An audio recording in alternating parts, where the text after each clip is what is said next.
vanoggend oopmaak by Markus 12 vers 41 tot 44. Markus 12 vers 41 tot 44. Net by hom Cassie hoor en om my hoor. Okay. Markus 12 vers 41 tot 44.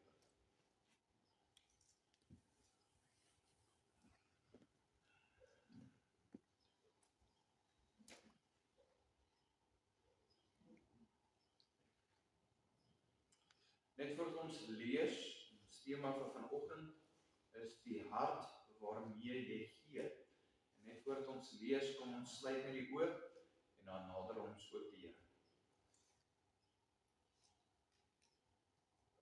Vader, soos wat ons nou by u voete kom sit, liewe Heer, as u kinders, as broers en susters van dieselfde liggaam. Vader, kan ons nie anderster soos wat ons nou net gesing het, om te surrender voor u. Want Vader, u is almagtig, u is ons eerste liefde, u is die skepper van hemel en aarde, maar tog ook is u die een wat uit liefde vir ons u seun gestuur het.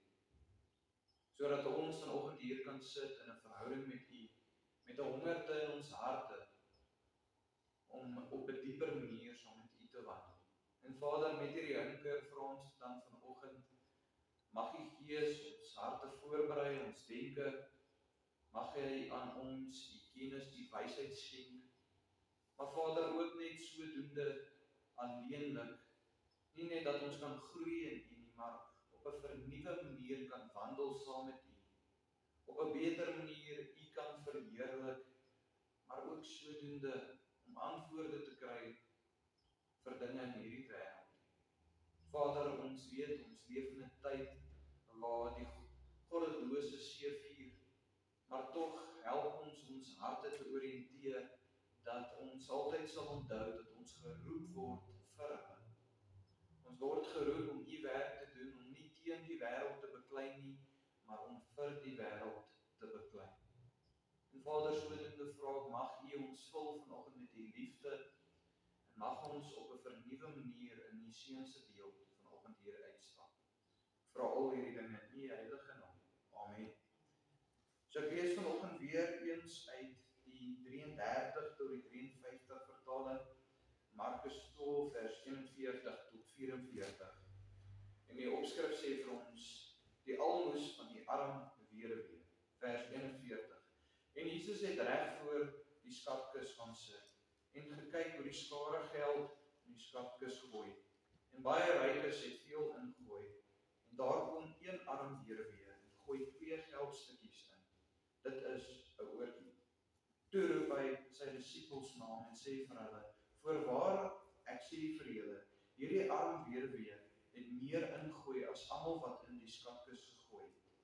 Want hulle het almal uit hulle oorvloed ingooi, maar sy het uit haar gebrek ingooi, alles wat sy gehad het, haar hele lewensonderhoud. Net tot sover, asseblief. En soos wat julle weet, het ons vanoggend ook afgekondig, ons dankseggingsmaand begin eintlik vanoggend. En ek het dit goed gedink om bietjie te preek oor eintlik 'n aspek wat ons eintlik nooit aanraak nie, weens ook, ek dink dis 'n baie sensitiewe punt partykeer, maar dit handel eintlik vanoggend oor, hoekom moet ons gee vir die Here en hoe moet ons gee vir die Here? Ek seker elkeen van ons het al miskien duisende preke oor gehoor oor ons moet finansies gee en al hierdie dinge, en vanoggend gaan nie vir my net oor finansies nie, maar eintlik oor ons talente. Dit gaan oor ons tyd wat baie keer meer kosbaar is as finansies. En dat elke een vanoggend wat hier sit nie sal rondkyk vir ander nie, maar jou eie hart sal bestudeer en ek moet luister. Om te vra, Here, doen ek nog die dinge wat ek doen tans? Die geld wat ek tans gee ek dit nog met die regte hart? Gee ek dit miskien uit tradisie of gewoonte uit? En ook as ek miskien meer kan gee, my tyd, talente of geld, hoekom doen ek dit? En sodoende is dit ook interessant, en ek gaan terugkyk in al my preke, en dit is dan sodoende my eerste preek wat ek hieroor preek vandat ek 'n predikant geword het. So verskoon as vanoggend dan so 'n bietjie hakkerig gaan oor die gee. Maar in die moderne kerk, dink ek, is baie predikante baie keer baie huiwerig en ook skrikkerig om oor hierdie onderwerp te preek, omrede die valsheid wat tans in die kerke is oor die hele wêreld. Ek kry party denominasies in kerke en predikante wat net oor dit preek, en ek dink vir daai rede is ons partykeer so bietjie bang om hierdie aspekte ook aan te raak. Maar tog glo ons as baptiste en as weergebore gelowiges dat die hele woord van God is belangrik en ons moet elke woord wat daar binne is ook verkondig. Maar dan kan ek ook miskien vanoggend met julle deel, en ek dink die rede hoekom dit gemeentes baie keer ook ongemaklik laat voel en ons as mens, is die rede, ek dink, wat dit hierdie ongemak kweek in ons harte, dat geld baie keer meer waarde dra as wat dit bloed in ons lewens. En dis hoekom dis 'n ongemaklike ding om oor te praat, want ons almal ken eintlik die waarhede oor dit, maar tog is geld ook so belangrik. Nee, om kos te koop, om ons kinders deur die skool te sit, om van die huis af by die werk aan te kom, om ons huise te onderhou. Maar tog wil ek vanoggend vir elkeen van julle ook vra, het ons nie miskien die laaste tyd ook geld bietjie hoër geplaas op 'n podium as wat dit behoort is om te wees? En onthou, hierdie kan tog ook in die kerk gebeur, nie net ons as individue by die huis nie, maar dat ons ook te veel oor finansies praat by die kerk met vergaderings. Dit is amper 80% van waaroor die vergadering gaan. En eintlik so min tyd spandeer oor eintlik die bedienings daarvoor te bid. As ons gebede moet neerpen van miskien waaroor ons bid, hoeveel van dit sal georiënteerd wees, hoeveel persent van dit sal georiënteerd wees oor finansies? En vir ons dan onsself te vra, maar is my hart nog werklik in lyn met dit wat die Here van ons verwag? So vanoggend se tema gaan eintlik meer handel oor die hart as enigiets anderste, en sodoende wil ek vanoggend saam met julle in die woord van God delf en net sê, kom ons herinner onsself daaraan van wat God van ons verwag, maar nog meer hoe ons harte moet lyk as ons gee. So as ons vanoggend na ons hoofteksgedeelte kyk, dink ek die boodskap wat ons daar binne vind is heel eenvoudig, en ek glo almal wat hier sit vanoggend verstaan wat eintlik Christus deur dit vir sy disippels sê. Maar een belangrike aspek is wat ons eerstens gaan fokus, is dat hierdie nie 'n gelykenis is nie, maar 'n ware gebeurtenis. Dis nie Jesus wat 'n storie aan sy disippels vertel nie. Dis Jesus wat in lewende lywe gesit het en by die tempel of die sinagoge en gesien het hoe die mense gegee het, en hy het hierdie arme vrou gesien wat gegee het, en toe sy gee te roep by sy disippels om te sê, hoorie, maar sien julle nie? En sodoende kan ons sê dat in hierdie verhaal sê dit eerstens glad nie die mense wat gegee het sleg, die wat in oorvloed gehad het. Dit sê glad nie dat hulle iets verkeerds gedoen het toe hulle gegee het uit oorvloed uit, of baie meer gegee het as die wat nie so baie geld gehad het. Jesus spreek hulle glad nie aan, maar hy fokus op die vrou wat niks gehad het nie, net 'n paar sente gehad het, maar al daai sente gegooi het in die skatkis. En Jesus sê, dit is eintlik meer as wat die miljoene wat die ander gegee het, as ek dit so mag stel. Want sy het gegee uit 'n aspek van niks. Sy het gegee alles wat sy gehad het. En vanoggend net op daai waarheid, glo ek elkeen wat hierso sit, het jy al agtergekom, hoe meer geld jy het, hoe moeiliker is dit om te gee. Nee, as jy net R50 by jou het, is dit baie maklik om R50 net te gee. Maar as jy R1 miljoen het, is dit baie moeilik om R1 miljoen te gee. Stem julle saam, ek dink elke een wat hier is, ken daai waarheid. En die Bybel waarsku ons so teen dit, nie om ryk te word of enigiets nie, maar eintlik waarsku ons om te sê dat die hart dieselfde moet bly. En ek dink dit is die kern van die boodskap. Is nie dat hoe ryker ek word, dat die R50 dan nog steeds goed genoeg is eintlik. Maar om te sê, maar is my hart nog dieselfde? En ook sodoende vir 'n ryk man om arm te word, leer hy gewoonlik die meeste lesse in die lewe. Jy het dit al agtergekom. Jy leer nie baie lesse soos wat jy opklim in die samelewing nie. Jy leer meeste van die lesse in die lewe, soos wat daar slegte tye kom en jy beweeg weer af. Maar dan wil ek vanoggend vir julle vra, dink julle dit op oppervlakkige wyse, dit is die waarheid wat Jesus vir ons probeer leer uit hierdie eenvoudige verhaal? En ek dink die antwoord is nee. En vanoggend wil ek baie dieper in dit indelf en kyk na die Ou en Nuwe Testament wat praat oor hierdie aspek van om te gee. So eerstens wil ek julle aandag rig na die Ou Testament, na Levitikus 27 vers 30. En soos wat ons deur die Ou Testament werk, gaan julle sien dis baie wetties, maar ook sodoende wil ek heeltyd hê julle moet julle self vra, want God bly dieselfde. Die God van die Ou Testament is God van die Nuwe Testament. En ja, natuurlik, ons staan nie meer onder die wet nie, maar vra vir jouself die vraag, hoekom het God hierdie dinge ingestel in die Ou Testament? Hoekom moes die mense 'n tiende gee? Wat was die waarde van dit? En wat se waarde kan ons uit die gedeeltes uittrek vir onsself? So Levitikus 27 vers 30 sê vir ons, ook al die tiendes van die land, van die graan van die land, van die vrugte van die bome, behoort aan die Here. Dit is heilig aan die Here. Nou wat baie interessant is, ons is georiënteerd in die moderne kerk om te sê dat 'n tiende is van ons geld, né? As ons 'n tiende gee, is dit ons geld. Maar in die ou tyd, het jy baie meer boere gekry en ook sodoende, veral in die Bybelse tyd, het hulle nie altyd net met geld gekoop nie. Hulle het 'n skaap verruil vir 'n sak mielies byvoorbeeld. En sodoende het elke ou 'n tiende van dit wat hy het gegee aan die Here. Maar hoor wat sê die skrywer hier. Dit is die Here se. Dis nie ons moet dit aan hom gee nie, dit is alreeds syne. Want dink jy daaraan, alles wat ons besit, ons het daarop gefokus nou met die vorige Sondag se diens, om te sê dat God het deur Christus alles geskep.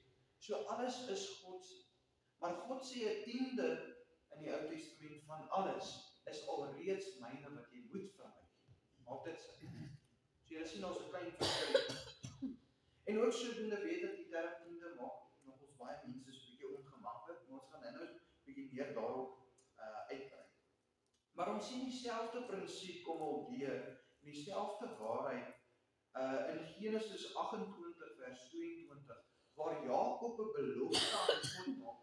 En hoor wat hy sê in Genesis 28 vers 22. En hierdie klip wat ek as gedenksteen opgerig het, sal 'n huis van God wees. En van alles wat u my gee, sal ek aan u sekerlik die tiendes afstaan. So Jakob kom en sê nie net alles wat hy het is God se nie, maar hy getuig daarvan dat alles wat hy al verkry het in die lewe kom van die Here af en is ook syne. En sodoende kan hy nie anders as om 'n tiende van dit weer terug te gee aan die Here.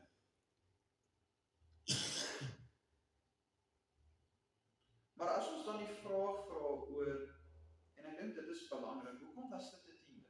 Hoekom was dit nie 'n 20ste nie? Hoekom was dit nie 'n 5de nie? En hoekom was dit 'n tiende van alles? Dink ek ons vind baie praktiese redes daarvoor vir die gebruik in die tempel. Nie net, en ons moet ook onthou vanoggend, en ek gaan nie aan al die gedeeltes raak nie, maar hulle het eintlik baie meer as net 'n tiende gegee. Hulle het hulle eerste vrug ook gegee. Die fees van die eerste vrug. So, as jy 'n boer is en jy plant mielies, die beste van jou vrug moet jy aan die tempel gee en vir God gee. Dan het hulle ook ander feeste gehad wat hulle nog gegee het. En sodoende was dit eintlik soveel meer as net 'n tiende wat die volk van God, die Israeliete, gegee het vir God. Hulle het die beste gegee vir God. Nou dink ek daaraan, baie keer in ons konteks van die kerk, as ons gee ons altyd die ou goed vir die kerk. Die hemp wat nie meer pas nie, en daar's net ons doen dit. Maar sien julle hoe die Here 'n waarheid gekweek het in die Ou Testament van die hart wat ons verloor het in die moderne kerk. En ek hoop julle stem vanoggend saam met my. Dit is nie dat ons verkeerd is nie, maar ek dink ons harte en ons denke is nie meer gerig op wat dit moet wees. En dan ook baie interessant, en ek deel dit met julle. In hierdie aspek van gee het die Jode ook 'n wet gehad dat elke 10 jaar moes hulle almal vryspreek van elke skuld en ook elke slaaf vrymaak wat hulle gehad het. Verwysing dat as iemand by jou geleen het en hulle kon dit nie in 10 jaar afbetaal nie, beteken dit in elk geval was 'n groot leen, en dan moet jy dit afskryf. Want anders dan gaan jou hart verhard word teenoor daai persoon. En ook elke slaaf moet vrygemaak word ook na elke 10 jaar. Maar op hierdie vraag van waarvoor was hierdie tiendes gebruik in die tempel, vind ons die antwoord in heel eenvoud. En dit is 'n baie interessante gedeelte in Maleagi 3 vers 8 tot 10. Wat God self praat en hy sê, mag 'n mens God beroof, want julle beroof my, en julle sê, waarin het ons u beroof? In die tiendes en die offergawe. Met die vloek is julle belaai, en tog beroof julle my, julle, die hele nasie. Bring die hele tiende na die skathuis, sodat daar spys in die huis kan wees, en beproef my tog hierin, sê die Here van die heerskare, of ek vir julle nie die vensters van die hemel sal oopmaak, en op julle 'n oorvloedige seën sal uitstort. Nou net die konteks van hierdie verhaal, is dat God praat met sy volk en hy sê, julle beproef my. Julle beroof my, want julle bring nie julle tiendes na my toe nie. Julle sien, hierdie was in die Ou Testament 'n wet gewees. Dit is myne en jy moet dit vir my bring. En eintlik meer as dit moet jy vir my bring. Maar dan baie interessant, vind ons ook hier binne die rede hoekom hulle dit moet bring. En die rede is sodat daar spys in my huis kan wees. Nou die term spys verwys na kos, dinge. En ons moet onthou dat in die Ou Testament het God 'n stam uitgekies, die Lewiete, om in die tempel te werk. God het hulle uitverkies daarvoor, en hulle mag geen ander werk gedoen het as tempelwerk nie. En sodoende het die Lewiete van alles wat die nasie en die volk gegee het, hulle het van dit afgeleef. Hulle het van die beeste wat gegee was geëet, hulle het tot van party van die slag, die diere wat geslag was, se vleis geëet, sê die Bybel vir ons. Maar julle sien, dit is 'n baie eenvoudige rede om die tempel te onderhou. God se huis te onderhou, om die mense wat binne werk te onderhou, maar ook te besef dat die tempel het ook sodoende of was behoort in die Ou Testament, om dit ook te gebruik om die wat nie het te ondersteun. Die wat blind is, die wat arm is, die wat bedelaars was in daai tyd. En sodoende kan ons sê dat hierdie waarheid van die tempel in eenvoud is ook seker maar die eerste rede hoekom ons hier in die liggaam van Christus is vir die liggaam van Christus. Om die liggaam van Christus te onderhou, om vir mekaar te sorg, en ek sê predikant, om vir my te sorg, wat in die liggaam werk. Maar soos wat ons groter word, hopelik binnekort, om vir ander ook te sorg wat ons uitsien. Om vir mense te sorg wat dit nie kan betaal nie, om te gaan swat om ook 'n predikant te word. Want ons het nie predikante nie. Want daar is nie meer geld in die kerk nie. En julle sien dat hierdie basiese prinsip het deurgekom van die Ou Testament tot die Nuwe Testament. Maar vanoggend kan ons dan aanbeweeg en dan ook die volgende sê, dat daar baie vanoggend sal miskien sê en dink in hulle eie harte, en die vraag vra maar Dominee of Pieter, ons is dan tog nie meer onder die wet nie. Baie sal sê die term tiende maak my baie ongemaklik, en baie anders sal sê die onderwerp maak my baie ongemaklik. En kom ek sê vir julle met eerlikheid in my eie hart, die enigste rede hoekom 'n onderwerp soos hierdie jou ongemaklik gaan laat voel is as jy skuldig is daaraan. En is dit nie tog waar? Maar om die waarheid wat Christus probeer oor te dra te verstaan, is dit belangrik om die Ou Testament, die Joodse tradisies en wetgewing agter as fondasie te hou vir die waarheid en dan die Nuwe Testament te vat en op dit te bou. En ek dink een van die mees belangrikste verse in die Nuwe Testament wat handel oor hierdie aspek van om te gee, is 2 Korintiërs 9 vers 7. En as julle 'n versie vanoggend neerpen, is dit die versie wat julle moet neerpen. Dis die kernvers. En dit sê in 2 Korintiërs 9 vers 7, laat elkeen gee soos hy hom in sy hart voorneem, nie met droefheid of uit dwang nie, want God het 'n blymoedige gewer lief. Nou kan ons baie vinnig hierdie vers gebruik as 'n wapen teen die Ou Testament en sê dat hierdie gedeelte sê vir ons hoef nie te gee uit dwang uit. Ons hoef nie te gee 'n tiende te gee nie. Ons hoef nie ons eerste vrug te gee of die beste wat ons het te gee nie. Ons hoef maar net te gee volgens die hart. Né? In eenvoud. Maar tog, as ons die vers reg verstaan, praat dit van soveel dieper as net tiendes en eerste vrug. En as ons na hierdie gedeelte kyk, moet ons besef dat Jesus het nie gekom in die Nuwe Testament om die wet en die profete weg te vat nie. Hy het nie gekom om te sê die wet is nie enige iets meer werd nie. Hy het gekom om dit te vervul. Matteus 5 vers 17 sê, moenie dink dat ek gekom het om die wet of die profete te ontbind nie. Ek het nie gekom om te ontbind nie, maar om te vervul. So wat beteken hierdie vervulling? Jesus het gekom om die wet aan ons te verduidelik en oor te dra. Nie dat ons die wet nou moet weggooi en sê dit is niks werd nie, maar die wet gebruik soos die 10 gebooie byvoorbeeld, om te sê hierdie is nou riglyne hoe om te leef.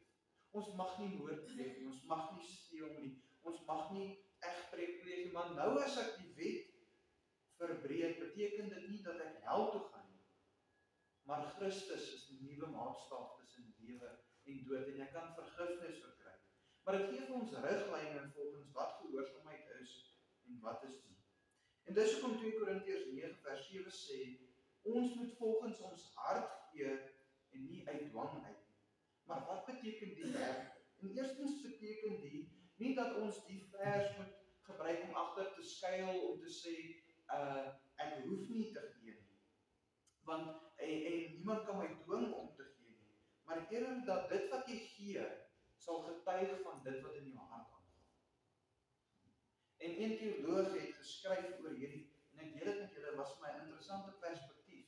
Hy sê, en omdat dit is nou nie Bybels nie, maar dit is 'n mooi sieningsverandering. Hy sê ons sal nie eendag geoordeel word teenoor hoeveel ons gegee het nie, maar hoeveel ons oorgehad het nadat ons gegee het. En is dit nie eintlik waarvan die hart getuig nie? Want as jy nou besluit om soveel 'n maand te gee vir die kerk, nee, en daai debietorde miskien te maak stel op jou bank, dan dink mense ook altyd maar hoeveel dit oor nou het, nee? Kan ek nog alles doen wat ek wil doen? Kan ek nog my koffies gaan drink, my klere gaan koop, my kos koop?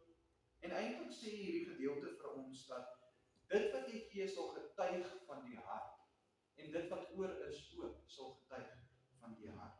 Jesus bevestig die waarheid van die hart.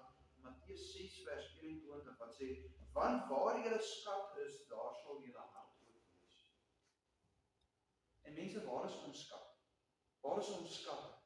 Ons kan nou maklik vanoggend sê in die hemel, Pieter. Nee, in die hemel. Maar wat leer Jesus vir ons met die Onse Vader? Dat ons al reeds in die koninkryk moet leef hier op aarde. Is dit nie waar nie? Laat u koninkryk kom, laat u wil geskied op die aarde soos in die hemel. Is dit nie waarvoor ons bid nie? Word ons nie geroep om vir mekaar om te sien, Nuwe Testamentiese leerstelling sê mense het alles verkoop, sodat daar nie mense in die gemeente sal wees wat tekort sien.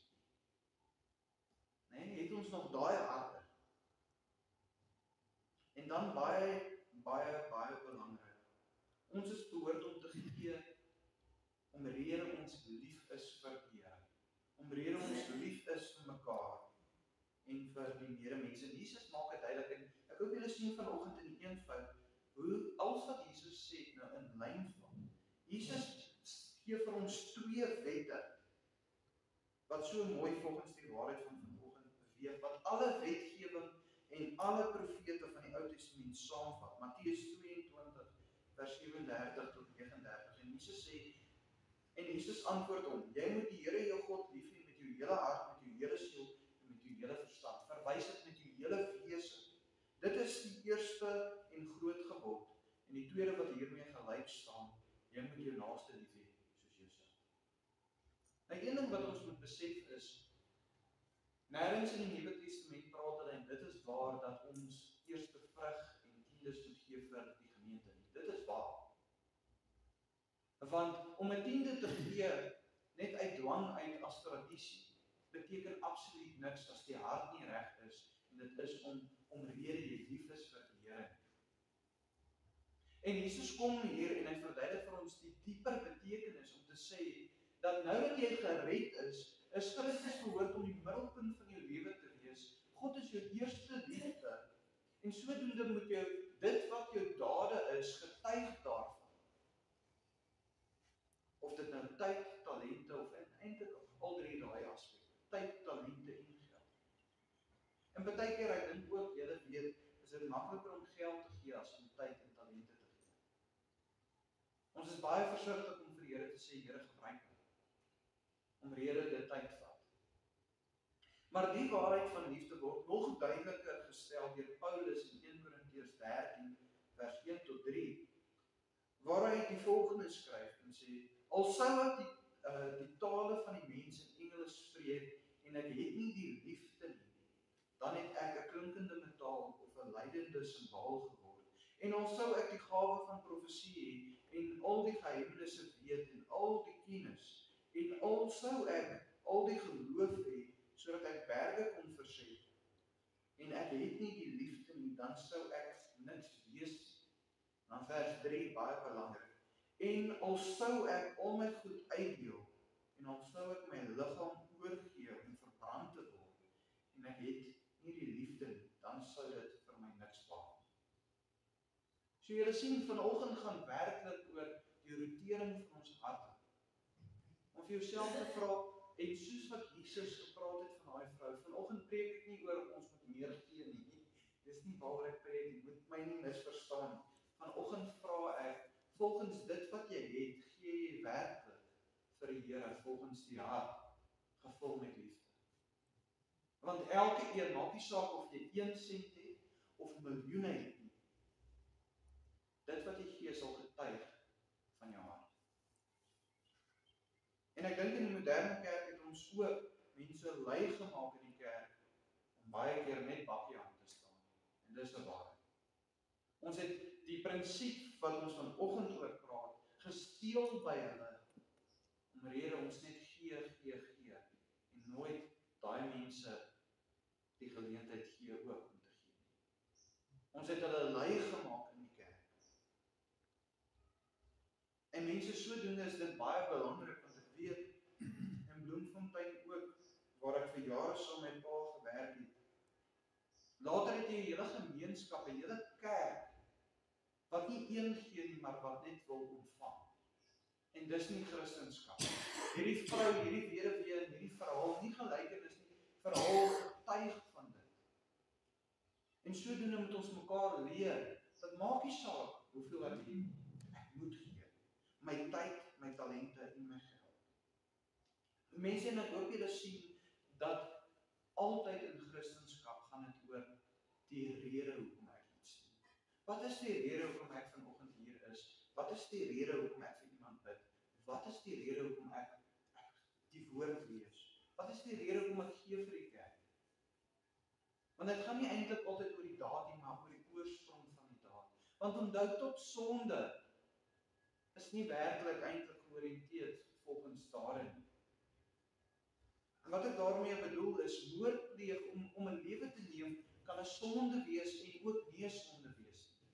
As iemand by jou huis inbreek en hulle wil jou familie iets aandoen en jy beskerm hulle en jy neem daai persoon se lewe om hulle te beskerm, volgens die woord is dit nie 'n sonde nie. Maar as jy iemand doodmaak vir jou eie gewin om iets by hom te vat, is dit 'n sonde. Dieselfde sê die woord vir ons, dit is reg om regverdig kwaad te word. Ons mag, maar ons kan baie keer regverdig kwaad raak en baie keer sondig kwaad raak. En dis nie altyd gesê dat as jy regverdig kwaad raak, dat jy regverdig optree dan ook. En so kan ons aanbeweeg en aanbeweeg en aanbeweeg. So dit gaan als oor die oorsprong, die wortel in die hart. Maar ek glo hierdie basiese waarheid wat ons nou net oor gepraat het, snap almal wat hier is vanoggend en ons weet ons moet hieraan werk en gereeld ons eie harte ondersoek. Maar dan bring dit ons by die volgende vraag in die moderne kerk. En dit is, vir wie moet ons gee? En hierdie is 'n lotval waarin baie gelowiges in die laaste, kom ons sê 500, 600 jaar in die kerk indra of hulle self bevind. En dit is om finansies as 'n wapen te gebruik. En dit is 'n wapen. As iets nie volgens my sin gaan nie, of nie volgens my wil gaan nie, dan weerhou ek my finansies van die kerk af. Maar kom ons vra vir onsself vanoggend hierdie vraag. Vir wie gee ek? Gee ons vir die dominee in die kerkraad? Of gee ons vir die Here? Ons gee vir die Here. Nee? En ek stem saam met julle, mense kry tog natuurlik kerke wat nie finansies vir die regte rede gebruik nie. Ek voel as jy 'n jet het, of 'n vliegtuig het as 'n predikant, dit is bietjie te ver, nee? Dit is nie reg nie.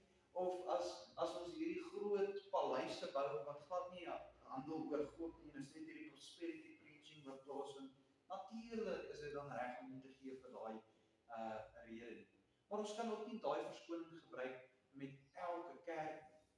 Want as ons dit gebruik met elke kerk, sê ons Christus is nie genoeg en was nie genoeg nie. En ek glo tog in ons kerk is daar nie 'n wanbestuur van enigiets nie, want daar is ook nie veel om te wanbestuur nie. Nee? Maar vra vir jouself die vraag, hoekom gee ek? Ek gee nie vir die mensdom in die kerk om dit te gebruik nie. Ek gee eerstens behoort te gee vir die Here. Tweedens gee ons vir mekaar. Is dit nie die wet wat Jesus ingebring het, wat alle wette omsluit nie? Om eerstens God die Vader lief te hê, en tweedens ons naaste lief te hê, soos onsself. En sodoende kan ons ook sê, en ek wil graag hierdie met julle deel, baie van ons gee buite die kerk ook, julle stem saam. Daar waar jy is, as jy iemand in nood sien en jy kan help, gee ons, en dis 100% reg volgens die woord. Maar, elke keer wanneer ons gee, wie word verheerlik? As ons nie vir die kerk gee, ons onsself. En dis 'n baie belangrike waarheid. Maar wanneer ons gee sodat die kerk dit vir iemand kan gee, wie word verheerlik? Die Here, want nie van die koning. So julle sien, net daai klein verandering maak dat die Here die eer en verheerliking verkry. Want as ons vandag radio luister, is altyd vir my so mooi om te sien hoe ons mense in Suid-Afrika, as ek Jacaranda FM luister, en ek luister daai Angels Morning, of wat ook al, waar mense inbel wat in nood het, en mense gee duisende rande vir 'n spesifieke doel. En dan dink ek by myself, hoe amazing sou dit nie gewees het as 'n kerk inbel en sê, ons as kerk gee hierdie. Maar jy hoor dit nooit nie. Nee? Maar dis besighede wat dit doen vir advertensie. Sien julle die rede hoekom gegee word? En sodoende wil ek vanoggend vir julle vra, mag ons begin slimmer gee, sodat die Here in elke aspek verheerlik mag word. As jy vir Dawie wil gee, natuurlik gee vir Dawie, daar's nie fout daarmee nie. Maar as jy vir Dawie wil gee, maar jy kan die kerk gebruik om vir hom te gee. Deur te sê, kerk, hierso is dit wat Dawie moet verkry, kan julle dit vir hom gee. Wie word verheerlik? Die Here. Is dit nie ons doel om die Here te verheerlik nie? Is dit nie ons doel sodat die wêreld kan sien die Here se liefde wat uit die gemeentheid vloei nie? Wat is tans fout met ons kerke? is dat die mense daar buite nie die liefde hier binne ervaar nie, want hulle is nie hier nie. Maar hoe ervaar hulle dit deur ons wat uitreik? Ons kan nie uitreik as ons nie saam staan en dit saam benader nie. En so doen mense in eenvoud, is dit vanoggend se preek en ook se boodskap is, mag ons harte ondersoek en net ons wat reeds gee, net vir onsself vra, gee ek nog vir die regte rede? En kan ons nie op 'n meer doelgedrewe manier ook gee nie? Nie net geld nie, maar werklik tyd vir mekaar, gebed vir mekaar, intree vir mekaar. Julle sal sien wat die Here sal doen as ons hierdie dinge in ons midde doen. Mekaar dra, nie mekaar afbreek nie, maar dat elke oorsprong van elke daad en elke aksie 'n oorsprong sal hê van liefde vir die Here, ter wille van die Here, want hy is waardig. Amen. Kom ons sluit die oë.